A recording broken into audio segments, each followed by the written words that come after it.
And by it's evolved and reached this stage today. Mainly as you know, the country is vast and wide and mysterious as such, and we have depth of history which we cannot encompass in one museum. But at least when you consider language groups in the country, we have, I don't know, 90 languages, and each language is representing a culture, and in that line we are still far behind completely Ethiopian's reality. But at least overall we are faring better in representing right and left the four corners of the country. And this part of our display, since our permanent exhibition entitled From Childhood to Death, as birth is important for human being, death is inevitable. Everyone will die. So we represent few grave markers, particularly this grave mark came from Konso.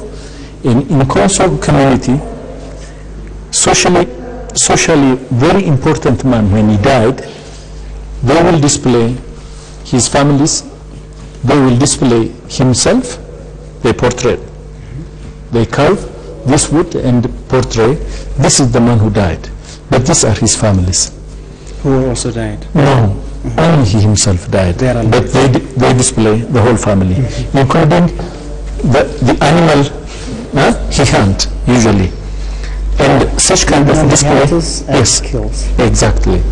And such kind of display is made only for people that are socially very important, not for local people. And these are similar. These are also archaeologically found steles, stone steles, and these are archaeologically found. And this stele is from Sidama, Dilla.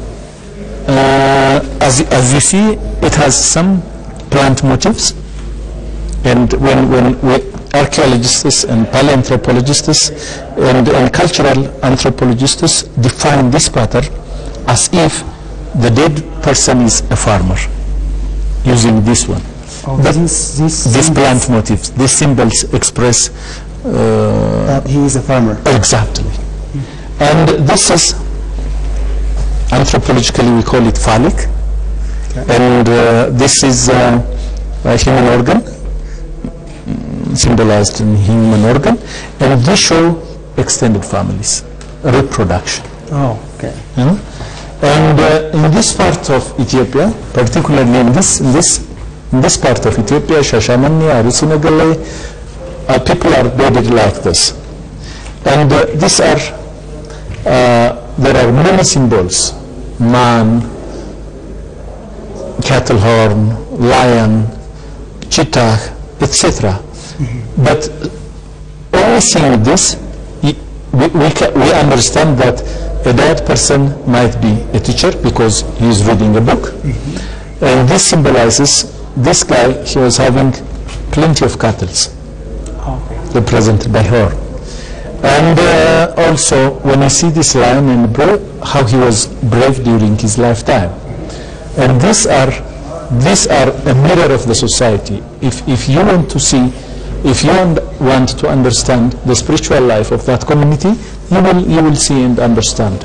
And we symbolizes one of the grave markers here. We use limestone, but we symbolizes this.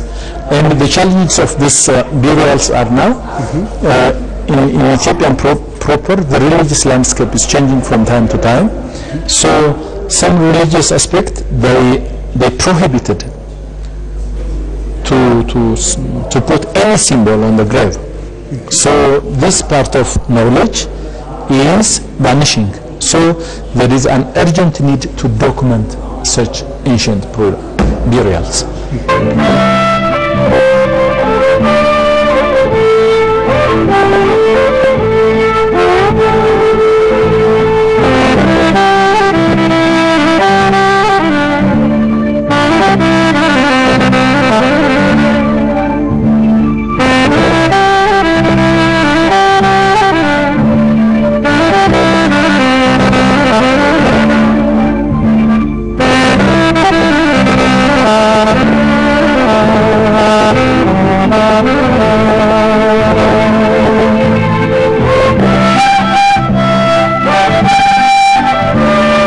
experience in coming to Ethiopia is this museum is a very good museum.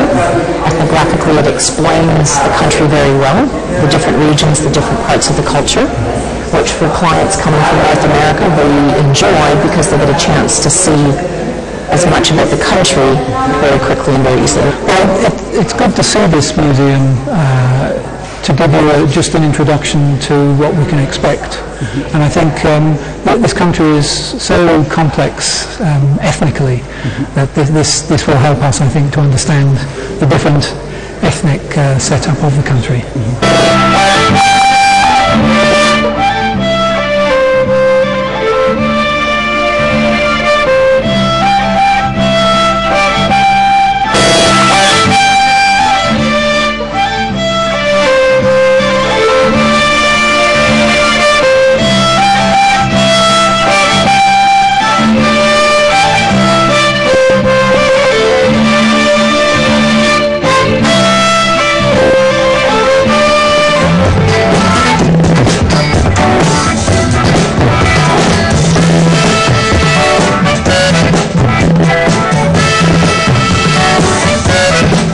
Welcome to this edition of Close Up from the English service of the Ethiopian television. I'm your host, Solomon Megist.